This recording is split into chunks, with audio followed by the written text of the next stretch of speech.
ಬೆಂಗಳೂರಲ್ಲಿ ಕೊಂಬೆ ಬಿದ್ದು ಅಕ್ಷಯ್ ಸಾವು ಪ್ರಕರಣ. ಮೃತನ ಕುಟುಂಬಕ್ಕೆ ಪರಿಹಾರ ವಿತರಿಸಿದ ಬಿಬಿಎಂಪಿ. 5 ಲಕ್ಷ ಚೆಕ್ ಹಸ್ತಾಂತರಿಸಿದ ಅಧಿಕಾರಿಗಳು.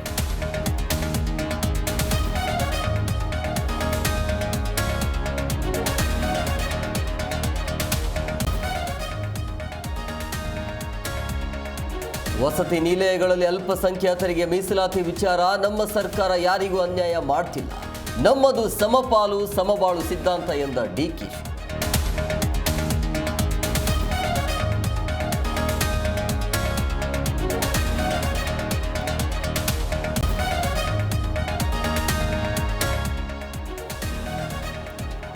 ಬೆಳಗಾವಿ ಜಿಲ್ಲೆ ವಿಭಜನೆಗೆ ಸರ್ಕಾರದ ಆಸಕ್ತಿ ಇದೆ, ತಕ್ಷಣ ಸಾಧ್ಯವಿಲ್ಲ, ಕಾರಣಾಂತರಗಳಿಂದ ವಿಳಂಬ.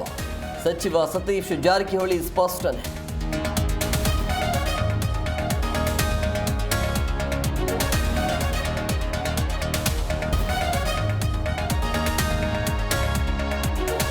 ಕಿಚ್ಚ ಸುದೀಪ್ ಹೆಸರೇಳಿಕೊಂಡು ನಂದ ಕಿಶೋರ್ ವಂಚನೆ.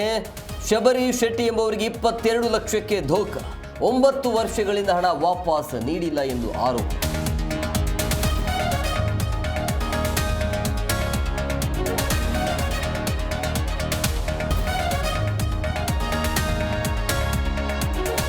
ಅಣ್ಣನ ಹಳೆ ಬೈಕ್ ರೆಡಿ ಮಾಡಿಸಿದ ನಟ ಧ್ರುವ ಸರ್ಜಾ. ಹಲವು ವರ್ಷಗಳಿಂದ ಗ್ಯಾರೇಜ್ನಲ್ಲಿ ನಿಂತಿದ್ದ ಬೈಕ್, ಅಣ್ಣನ ಫೇವರೇಟ್ ಬೈಕ್ ನೋಡಿ ಭಾವುಕರಾದ ಧ್ರುವ.